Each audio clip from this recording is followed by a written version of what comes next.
kérdéseket. So, all right, thank you, Matteo, for your kind patience. I'm sure you don't too much speak Hungarian yet. Actually, I can tell you that my Italian is, although very poor, but I can do very well with my opera-based word base in Italy. And every time we visit Italy, it used to be quite often before the pandemic, then usually I can make do with those special sentences that I learned from the best-known operas in Italy. So, of course, Hungarians love Italy, and as much as we know, Italians love Budapest as well. So I hope that next time we can meet here in person, even on board of trip. But before that, please introduce yourself. Tell me your very interesting story. Why is it so? How did you become a venture capitalist? And then how did you turn to crowdfunding? Please, the floor is yours. Hi, Nora. Thank you, everybody. And nice to stay here. And I actually I've been to Budapest a few times too, so I really enjoy, and hopefully next time we'll be there. Actually, the story is very short. I've been a marketer and an entrepreneur in digital marketing during the last 10 years. And I turned to crowdfunding because I see it as an evolution of marketing activities that companies can perform in order to validate their business model and their ideas. So in 2014, I decided to come back to Italy. I was living abroad and to open the company, to start the company, and to run the crowdfunding portal, which is one of the very first platform in Italy. And now we have almost 50 companies in raising around 20 millions. So you have had 15 campaigns, or 50? 50? 50. And since when did you start operating your platform?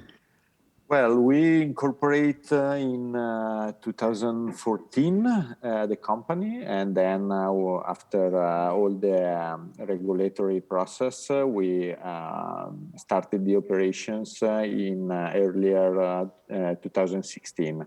Mm-hmm. I see. How long did it take for the first campaigns to launch? What do you remember? How many weeks or months did it take them to prepare a well-performing campaign? Well, as a marketplace, you always have the problem of who's coming first, the company or the investors. So you might start from somewhere, and we found a few companies that were at the moment innovative startups in the field of digital. Actually, the first one was about tourism, a digital company about tourism, and it took a few months actually to prepare the campaign. And then the campaign stayed online almost 60, 90 days, as is usual for our platform. And do you also onboard venture capitalists and institutional investors on your platform? And if so, what's the specialty about this? What's your value proposition for a venture capitalist to participate in a crowdfunding campaign? Well, yet the collaboration between crowdfunding platforms and venture capital is in its very early days, even if crowdfunding is becoming gold. I believe that we need to find a way to put together institutional and retail investors. And most of the time, this problem can be solved by putting an SPV, a special purpose vehicle, where the investors of the crowdfunding will participate, and then this SPV will invest in the target company. So basically, it's still very early to say that venture capital has a role in crowdfunding, but we start seeing some collaborations. Mm-hmm. I've just read in the past days that in the US, the awareness of crowdfunding among the adult population is already up to 65%. That means that out of 100 US citizens, 65 might have heard or is knowledgeable about crowdfunding. What's the situation in Italy, and how do you see this improving?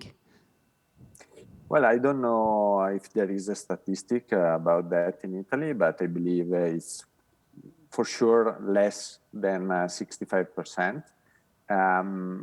Also because Italian financial education is very lower than the United States.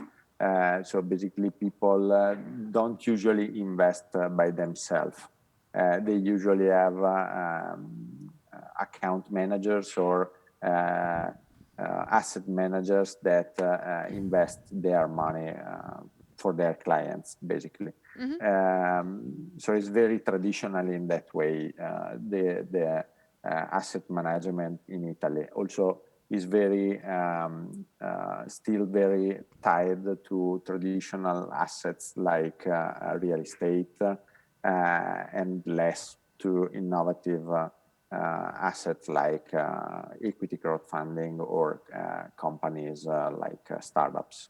Mm-hmm. Which do you find it harder to get good campaigns on the board or good investors who push the button often and with larger amount of money? Which is a bigger task? First of all is to get companies that are interesting because investors will come along. If you have interesting propositions, you will find people that is interested. Yeah, great. I absolutely agree. And I hope it's a good lesson for the Hungarian market participants as well, that it's up to the supply, actually. I mean, supply means that this case, the projects that look for capital attract investors. So you don't have to see the investor first. You have to be a good entrepreneur, and you have to have a good value proposition for the potential investors, and then they will come. Yeah, great. Yeah, also, most of the times, the problem is that entrepreneurs don't talk the same language as the investors. They are very focused on their project, on their product, but they don't really know how to engage with the investors and what are the expectations that the investor have. So our job is also to train them in order to get ready to speak with some investors. Yeah, great. You specialized in fintech. Does it mean that you also reject other campaigns that are not focused on fintech? And why did you choose fintech, actually? Well, actually, it became as an opportunity because we are involved in several projects in the fintech industry. So we found out that fintech is very interesting. Is a very interesting sector for investors. So basically, we specialized in that field as an opportunity. And we are generalists, so we don't reject projects in other fields. But simply, fintech has a very tight connection with crowdfunding. Yes, absolutely. Can you mention perhaps your favorite campaign, which was the quickest success or the largest amount of money capital that it attracted? Well, actually, we worked with a company that raised money 3 times on our platform, and they raised 1 million and 250,000 the first time. The second time they raised 2,500,000, and then in November we launched the last campaign that closed at almost 2 million. Is a fintech company, and basically their main goal with the campaign was to convert their customers in investors, because crowdfunding is basically one of the easiest way to create a closer connection with your stakeholders. So the first one who becomes investor in your campaign will be the people, the customers that already know your project. Yeah, thank you. I'm very, very grateful and happy that you've mentioned that the main value proposition for crowdfunders is that they can take opportunity on this conversion to get capital from their users, and vice versa, that their investors will become their users potentially. And this is only offered by crowdfunding. No bank loan or no venture capitalist investment can help you in this kind of conversion. So that's also valid for fintechs, I see. So that's great. What do you think the secret sauce was this particular company to raise then over, if I count, almost 3 million euros, or more than 3 million? Actually, in Complex, they raised around 5 millions in 3 campaigns. And to me, the secret was they were very transparent and clear with their customers and with their investors. So they found out a way to communicate with them in the right way and to create the trust that is necessary to make a great campaign happening. So at the end, they now have 1,000 investors in their cap table. So it's a huge number of investors. And it's important to keep them updated on how the company is going. They did that between one campaign and the other. So basically the people were engaged and updated about how the company was going, and most of the investors reinvested in the company because they still believe in the project, and they still think that it is a good opportunity. So you might always tell your investors how the company is going and keep them updated. This way, you might have the opportunity to ask them for money again. Otherwise, it will be difficult. Yeah, fantastic. So 1,000 investors, they all participate in this SPV that you mentioned. This is also an SPV structure, I guess. No, in this time it's a company because it's a stock, is a share limited company. So they were okay with that structure. Yeah. So that's a direct participation. They have become shareholders in the very company. Yeah. Mm-hmm. Exactly.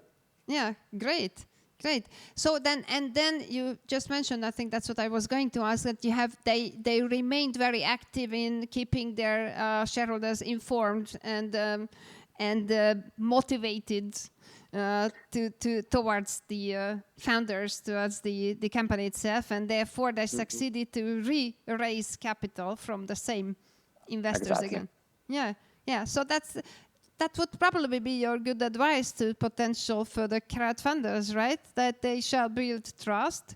Of course, they must have a great product, but if they build trust and engage in good communication with the potential crowd, then they will make do and they will succeed in closing a successful crowdfunding campaign, right? Correct. Is there anything else that you would suggest, you would propose to further potential crowdfunders, how they shall behave?